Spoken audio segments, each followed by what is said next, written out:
వాళ్ళని చూసావా ఎలా వాడానో, ఎంత స్మార్ట్గా నా గేమ్లోకి దింపానో. జనరలీ బిజినెసెస్లో కానీ, వర్క్ ప్లేసెస్లో కానీ, రిలేషన్షిప్స్లో కానీ ఇలాంటి డైలాగ్స్ మనం వింటూ ఉంటాం. వేర్ మనకి మనమే చాలా స్మార్ట్ అనుకుంటూ ఉంటాం, మనకి మనమే చాలా తెలివైన వాళ్ళం అనుకుంటూ ఉంటాం, అవతలి వాళ్ళ అవుట్కమ్ మనం వేసిన గేమ్లో ఒక భాగం అనుకుంటూ ఉంటాం. But actually psychology says that అదంతా కంట్రోల్ ఇల్యూజన్ అనే ఒక మెకానిజం. ఈ ఇల్యూజను ఎవరైతే ఇలా గేమ్ ఆడుతున్నా అనుకుంటారో అవతలోళ్ళు కాదు, వీళ్ళే ఆ కంట్రోల్ ఇల్యూజన్లో ఉంటారనమాట.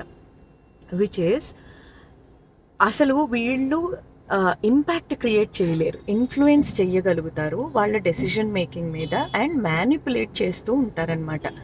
సో ఒక పాయింట్ వరకు ఇలా గేమ్స్ ఆడే వాళ్ళ వల్ల అవతలి వాళ్ళ డెసిషన్స్ ఏమన్నా కొన్ని మారుతూ ఉండొచ్చు, కానీ అవుట్కమ్స్కి కానీ వాళ్ళ యాక్షన్స్కి కానీ వీళ్ళ గేమ్ కానీ వీళ్ళ తెలివి కానీ కారణం కాదు అనమాట.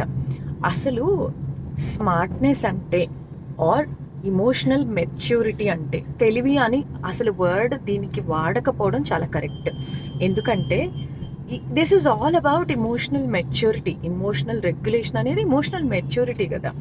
సో అసలు నిజంగా ఇమోషనల్గా మెచ్యూర్డ్ ఉన్న వ్యక్తి సెల్ఫ్ డిసిప్లిన్లో, సెల్ఫ్ రెగ్యులేషన్లో తనని తాను ఎలా బెటర్ చేసుకోవాలనే విషయాల మీద పెడతాడు తప్ప అవతల వ్యక్తులని మ్యానిపులేట్ చేయటం మీద, టాక్టిక్స్ మీద, గేమ్స్ ఆడటం మీద, లేదా ఫియర్ ఆఫ్ ఇన్సెక్యూరిటీ వల్ల వాళ్ళ మీద కంట్రోల్ తీసుకోవడానికో, వాళ్ళ మీద పవర్నో, వీళ్ళ ఈగోని చూపించటానికో వాడరు.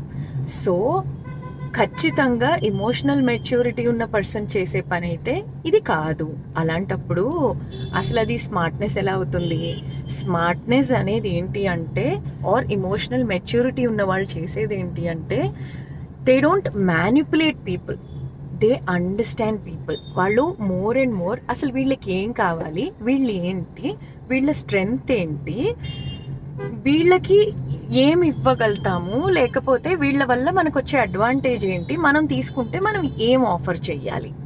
This must be the clarity and transparency while exchanging energy, effort or systems around mechanisms ఏమైనా. అది కదా అసలు స్మార్ట్నెస్ అంటే. సో అది గేమ్ అను, స్మార్ట్నెస్ అను, మనం ఏదో చేసామనో అనుకుంటే, this time remember it is control illusion. మనకి ఇల్యూషన్లు వద్దు, క్లారిటీతో పర్ఫెక్ట్ ఆన్సర్స్ కావాలి.